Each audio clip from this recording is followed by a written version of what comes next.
MacVoices is sponsored by MintMobile. Cut your wireless bill to $15 a month at mintmobile.com/MacVoices. Hi, I'm Chuck Joyner. This is MacVoices, the talk of the Apple community. Folks, this is the second part of our interview with Glenn Fleishman, the author of Take Control of Working from Home Remotely. In the first interview, we discussed a number of things that you need to set up physically and how to set your office up at home or your workspace up at home. This time, we dig into video conferencing, audio conferencing, and some of Glenn's favorite techniques for being productive and staying sane. I hope you enjoy it. So something I want to take, and I definitely want to spend a little bit of time on this because I think this is probably more important than it's ever been before, and that is the video conferencing and the teleconference and the audio conferences and all. Because I don't know anybody that is saying, any of the companies are saying, we're going home, we're going to do everything by Zoom or by Skype, or one of the others. And I find even in the best of times, people don't want to turn their cameras on. I don't know what they're afraid of, but they're terrified of turning their cameras on. Well, you notice I have this beautiful curtain behind me to hide my shame in the basement. So there is... And I embrace my shame. Your shame is all, but you have all technology behind me. I've got a washer and dryer back there, and also centuries of printing history in boxes. But I think that's it. There are issues. I think audio calls do one thing, but it's hard to know who the speaker is and not being able to read facial expressions. Sometimes audio calls are the best thing. Sometimes a Slack chat room, a Teams chat, that kind of thing is the best thing. Oh, I'm doing the wrong thing. I'm touching my face. After this call, I promise I will wash my hands. But these tools there's this coexistence. So some companies and some groups may just want to do just texting and occasionally an audio call, whether it's by phone or cell or one of the conferencing tools. Others are going to really focus on video. And one of the places I did a contract stint for a few years ago was my first exposure to Zoom. And we would do calls with like 60 people on Zoom. I mean, the tiny little thumbnails. And it was shocking to me how generally good it worked then after my experiences with Skype and like 5 people sometimes. Zoom is a really well-engineered tool. Now, I know they had their big privacy security explosion last year, and they seem to have apologized and come back from that and reformed themselves. But these tools are actually very capable now. And there's Skype for Business. There's Slack for multi-person conversations if you're a paid member. There's all these things you can use. And there's others I didn't even list that are a little less well-known, but they're out there.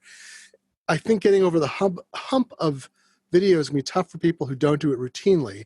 I was even reading about at the Seattle Times, which is the epicenter of reporting on what's going on with the coronavirus. They are doing video chat inside the office. It's they've reduced the number of people who are in the office. Even people at different desks, to reduce the potential of transmission, are video chatting inside the office, which is actually, I think, quite brilliant. So it's something we're going to have to get used to. Not everyone's comfortable about it. People feel like they may have a stutter. They may not like the way they look on camera. They may be self-conscious. And I hear and understand all that because those are all valid concerns. Since we're in extraordinary times, people are going to demand more from you. Work is going to demand more from you.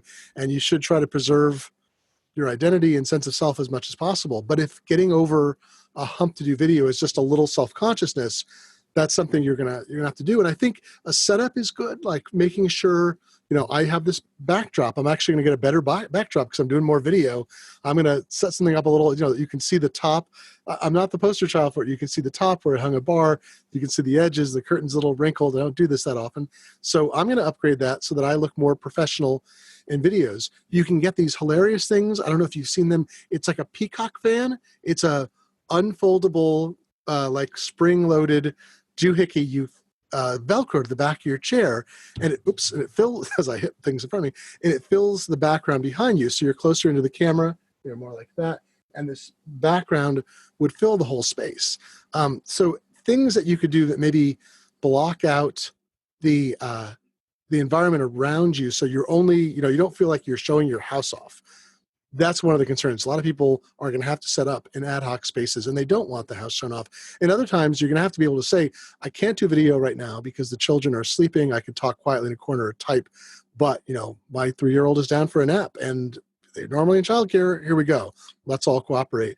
And other people may find it, have crippling anxiety about it, and they should address that as like a protected thing, often under the American with Disabilities Act. If you've got a diagnosis particularly, that may be something that you have to look for as a reasonable accommodation with your work. Is video critical to your ability to do your job? Probably not.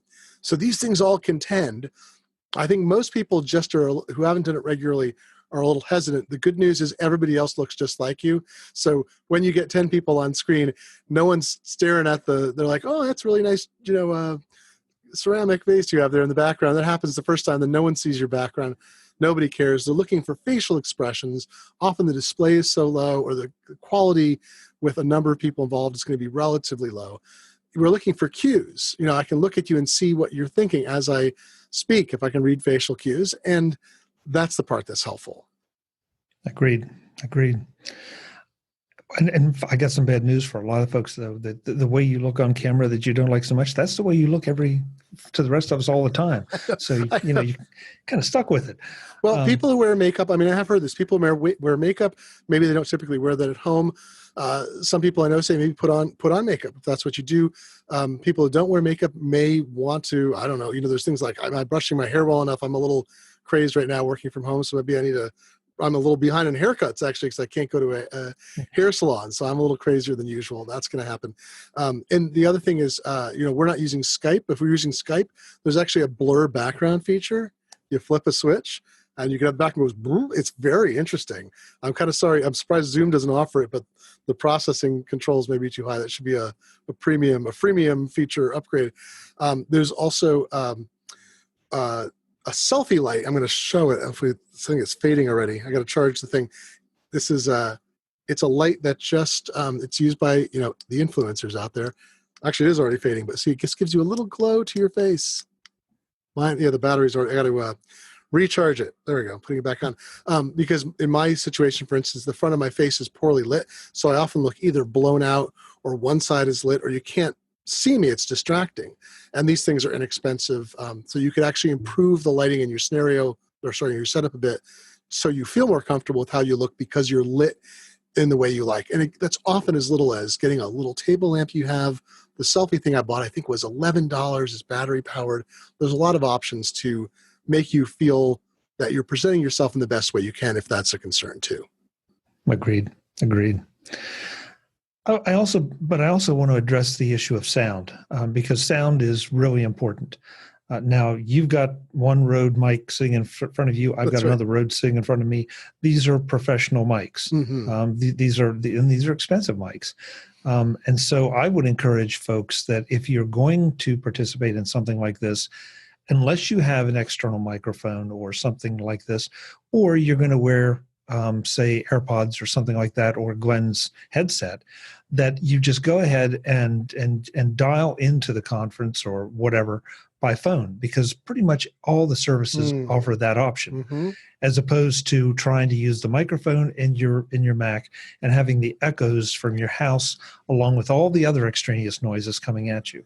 That's, I think, the least good option is built-in audio on most devices. There are some desktop computers and some laptops, some of them maybe made by Apple, some not, that produce, and in fact, some smartphones that have they have multiple mics. They do noise cancellation even before it hits the audio on an app like Skype or something. Some apps like Skype do noise cancellation if you enabled it. So there are ways to get around it, but boy, if you're going to do more than a little bit of it, people are going to be straining to hear you. They're going to hear all the external noise. Having something, this thing, I can't even remember what this was. Is it $20 or $30? It's Jabra. I bought a low-end Jabra on recommendations, and it's turned out very well. I've been using, I used the heck out of one of them for years, and it died, which is fine because it's not disposable, but it's cheap, and I used it like every day for hours, and I replaced it. Got another one I'm very happy with. I've kind of used the heck out of a set of headphones. I had to buy a new set of headphones. I think the old one started to fritz out, actually, after many years of constant use. At some point, things do die. Audio stuff is an analog component to things that have microphones and speakers in them. But I totally agree. You want something where people are not straining to hear you. I mean, we're working again on professional gear, so we sound great because we're doing podcasting, we're doing something like this. We'd like a larger dynamic range. Joe Kissel, publisher of the Take Control book series, said if you do podcasting or have a mic, you could just repurpose that. You don't have to buy a headset. If you're already set up like this, maybe this looks a little ridiculous on a video conference, on a video cast, less so, because we're all doing this kind of thing. But that's something you get a stand for one, and put that in front of you, and give people higher quality audio. Why not? Yeah, yeah. And if you don't mind spending a little money, depending on how you define a little money, the Yeti by Blue is a phenomenal mic for. I think there's a model at $79, and they may have something even cheaper than that. But you can spend a little money and improve that a lot, and also give yourself some flexibility that you're not having to figure out how to do it. But yeah, it's really fun to have one of those for sure. Yeah, yeah. So we've covered a lot of different areas here, and the book does as well, because I've been glancing over and making sure we're hitting some of the high points. What have we missed that you think is really critical for someone who is going to move home for 2, 4, 6, 8 weeks? I mentioned it earlier, but I'm going to reiterate it because I think it's something that it's going to be very hard. So that's why I'm going to say it again: is you're going to have to set a new pace for yourself throughout the day, because if you're used to going to an office, if that's what you do 5 days a week, 3 days a week, there's some kind of pattern there that you've developed for yourself. You're going to have to find a new way of working without external cues. You're not going to be able to get up and walk over to a colleague's office. You're not going to be able to take the elevator up and down, or up down a flight of stairs, go out for lunch. So you're going to be faced with kind of maybe an unbroken stretch of time, or maybe a very broken stretch of time, depending on who is around you, who you need to take care of, or who you need to interact with, who you have to accommodate for them. They're trying to work as well. Oh, it's the outside world ringing the doorbell. Hopefully someone can say, don't know who that is, but we'll... See, that's a prime example of the things that we're just going to have to get used to. That's right. Doorbell. I don't have children screaming, but I do have the doorbell ringing. Excuse me. So I think figuring out, I talked about an early chapter is setting boundaries and kind of preserving professionalism. A later chapter is called Pace Yourself, because everyone I spoke to gave me different ideas about this, but it was, you're going to feel like you're not productive enough, or you're going to feel like you have to work all the time. You're going to feel like you have to give your commute back because you don't have it, so you owe it to work. You're going to feel like you can't get anything done. So try different techniques. There's the Pomodoro technique. It's cited widely because it's very simple to learn. It's a sprint technique. You set a timer. The guy who invented it had a tomato timer, so Pomodoro in Italian, and you just turn it to 30 minutes or 25 minutes, I think is the thing. You do 20, you set a goal. Sometimes you're working with somebody else. You're having an accountability relationship, and you say, I'm going to do this the next 25 minutes. You do 25 minutes of work, the timer goes off. You take a 5-minute break. You do 4 of those or 3 of those, you take a longer break. You do that a couple times a day, and that sequence, that's your whole day of work. And you got a bunch of stuff done because you set achievable, measurable goals that are really small, and they don't rely on outside people. They rely on you setting them. This is a technique, in programming, the agile programming technique and Scrum and all these other kinds of program management techniques for developing software by breaking things down from big pieces to small that are achievable in kind of runs of a week or sometimes shorter. These techniques all apply when you have to schedule your own day. And it's something we freelancers and work from home people have had to do before, but we were given time, or we did it because we said, I want to work from home now, or I just got a new permission to telework, or I'm quitting my job and going freelance, and I've set up an office in my basement or attic, and this is what I'm going to do. So you have to discover all these techniques for yourself and figure out the one that works. So for some people, they like to get into a flow state. And I do that with programming and some kinds of like laying out pages. Other people have different tasks where they just get into that mode, and they might want to work 3 hours straight. They might barely move, which is not good for you, but they feel super productive. If that's what works for you, I think it should. Make sure and drink water, have water nearby. Don't work 3 hours straight because you will be this cramped person, whatever. You need to stretch while you're working, even if you're still in that flow. But they don't want to hear from anybody. They want to have headphones on, noise canceling, head down. They write 2,000 lines of code, whatever they can do. They write 3,000 words. They complete a full presentation that time. That's great. And for other people, the Pomodoro technique or some of the many variants on it that let them, excuse me, They'll let them set a goal and then achieve it in small amounts and have this progress. I think that's really important. One of the other key things people reminded me of too is, because I've set this up for myself, is they said you need to turn off distractions. In an office, you might be interrupted all the time, or you might be able to set off, you close your door, you put up a sign, people see you wearing headphones, they ignore you. At home, you have to set up those kinds of signals too for other people, obviously. But there's other things you can do. Like you can use the Freedom software, which has been around for years now. It's available for every platform. You install Freedom, and you can say, I don't want to be able to use social networking for 4 hours. You can say, I don't want to have access to the internet for an hour. You can set it essentially like a lock me out timer. And some people love it because it takes away, they've made the decision, it's personal accountability. But they can then kind of hand it off to software. And they're like, all right, I'd have to like override it. I got to click buttons and type in a password and say, I really mean it. Anthony Johnston is a author of graphic novels and a screenwriter, great podcaster. He said, if answering email is not your job, like you're not a customer service person, if the expectation is you're not responding instantly to email or working through a queue, why not quit your email program when you're not using it or turn off notifications? Then you check email from time to time. And push email was maybe one of the worst innovations that Apple and other companies brought to us because it forces us to deal with email. So in the office, maybe again, that's part of your workflow, or maybe you have it set to check every 30 minutes. And at home, you've got your phone and it's going ding, ding, ding, ding. Turn down the distractions, figure out how to achieve reasonable goals. Maybe find other people you want to work with that you do a video conference with. You leave it muted in the corner. Some people I know do that. They have another face. You're both focusing on tasks. You take breaks. It's like having virtual coworkers. Maybe set up a maybe set up a mid-morning coffee break with your coworkers who you can't see in person. And then 20 of you come up on screen. You set a timer. You talk for 5 minutes. You go back to work. Most importantly, take breaks. You got to stand up. You got to work around. You got to walk around. You got to move, get some blood flowing. Maybe you do some yoga. Maybe Rich Mogul is a work from home freelancer, a security expert, great guy. He just said this is where he gets his, I've forgotten. There's that bike simulator trainer. Excuse me, voice really great.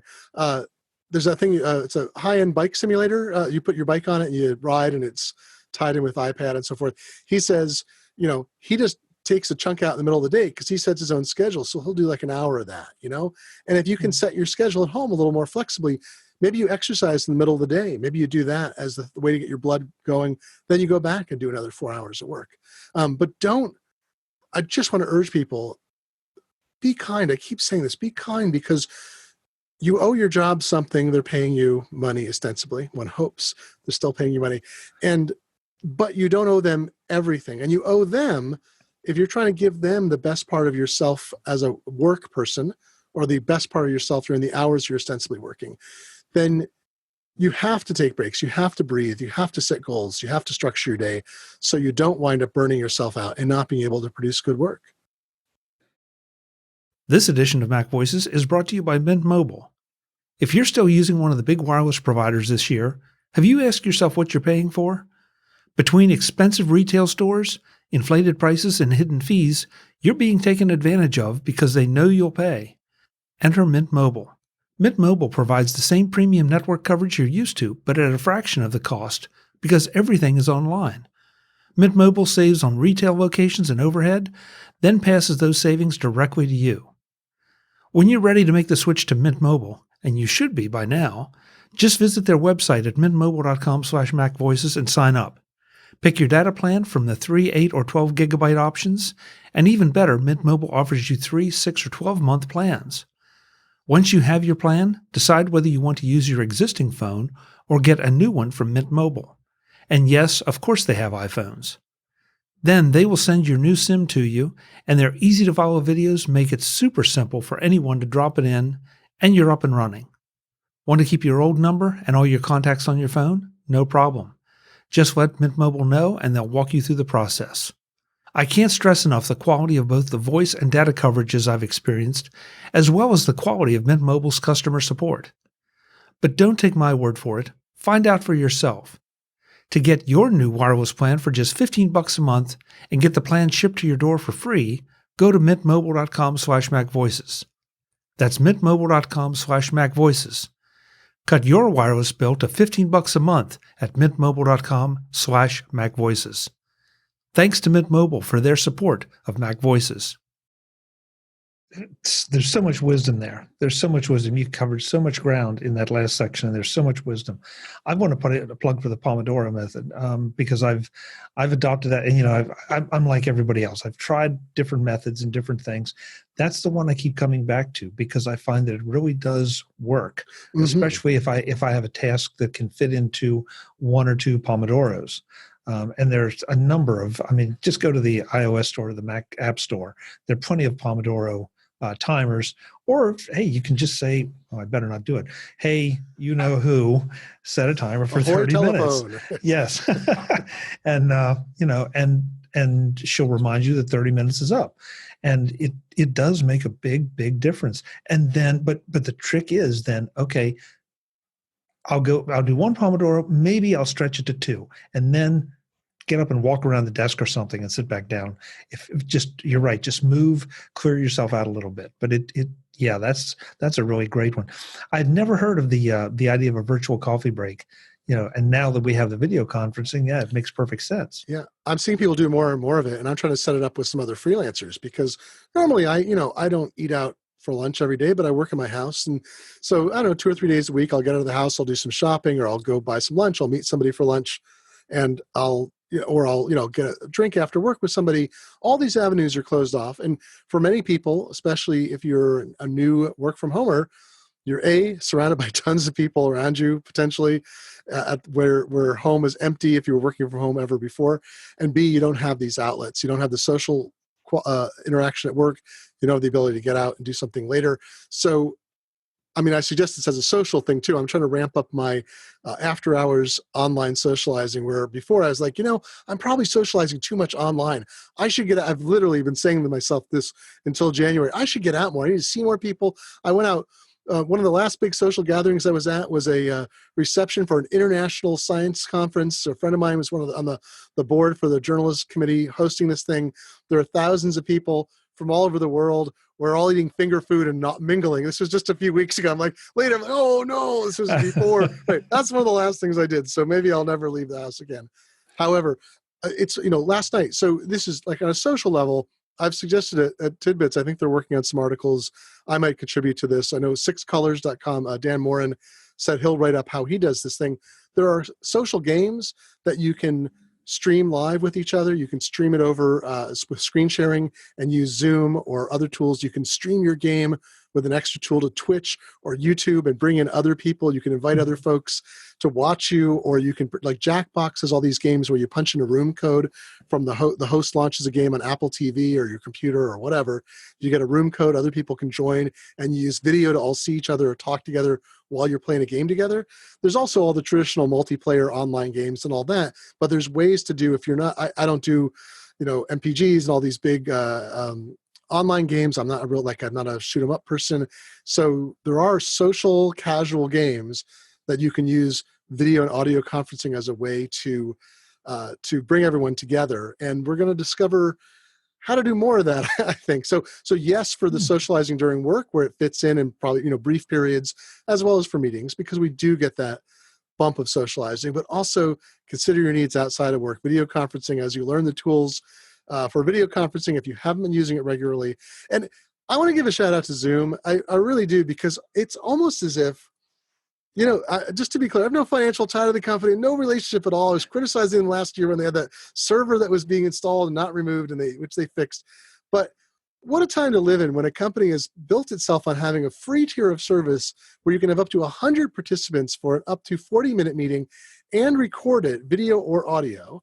We're using it right now for this thing. This is not an advertisement, because you can use it totally free. And there's, like 50 million more people around the world are using it. We're so lucky that somebody built a business around that, and that Skype is, no offense to the engineers there, but that Skype isn't our only option.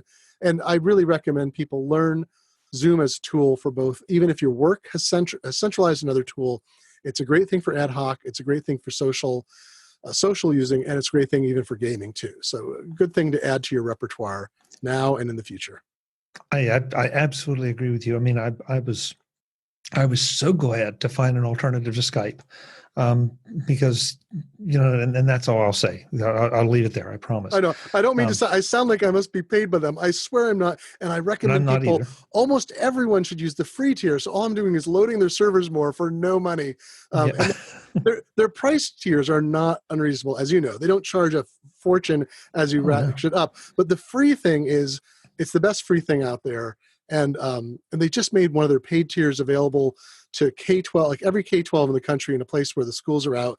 They're making free upgrades to all those people too. If you work in K-12, by the way, you may be forced suddenly and weirdly to be working at home. Or if you work in education, you may be in the same thing. There are a lot of resources available to you that aren't available to commercial and government workers. So you should check out any resource out there and see if they're offering a free tier or an account to you, because they're trying to support you better as well.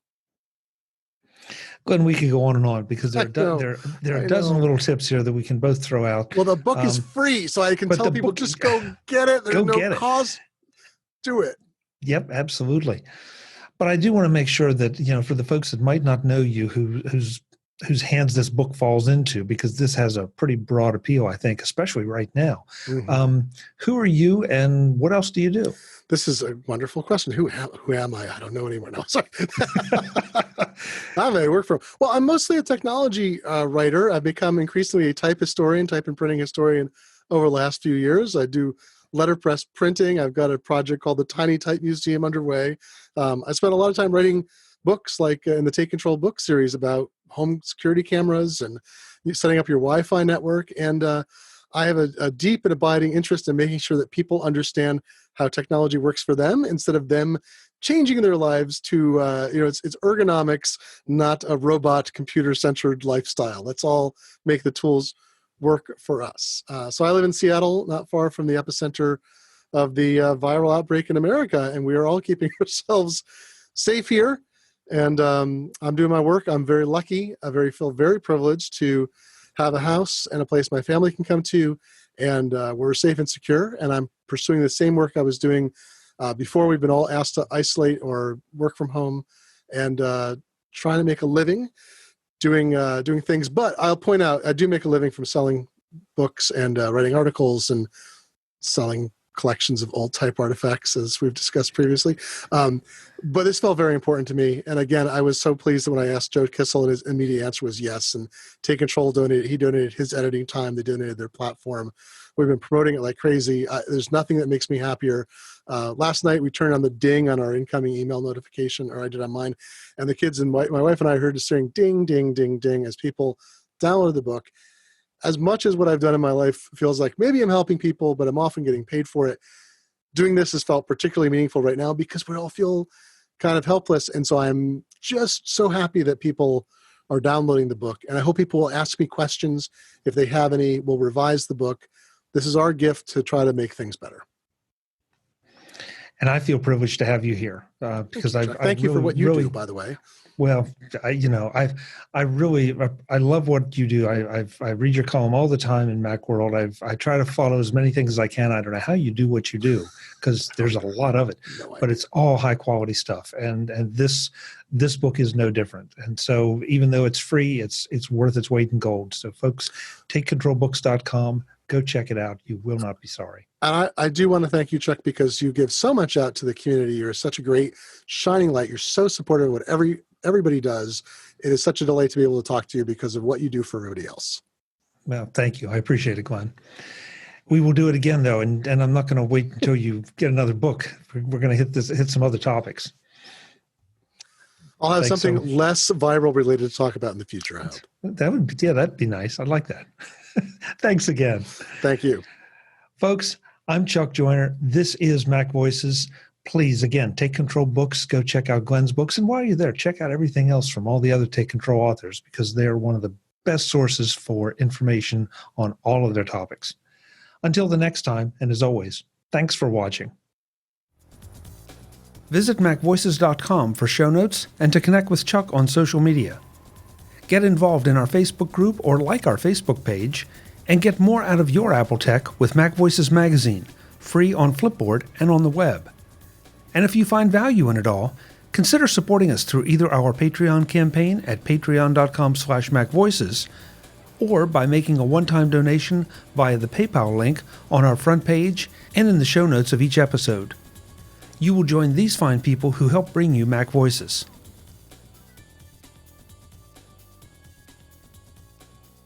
Advertising handled by Backbeat Media at backbeatmedia.com. Bandwidth provided by CacheFly at cachefly.com.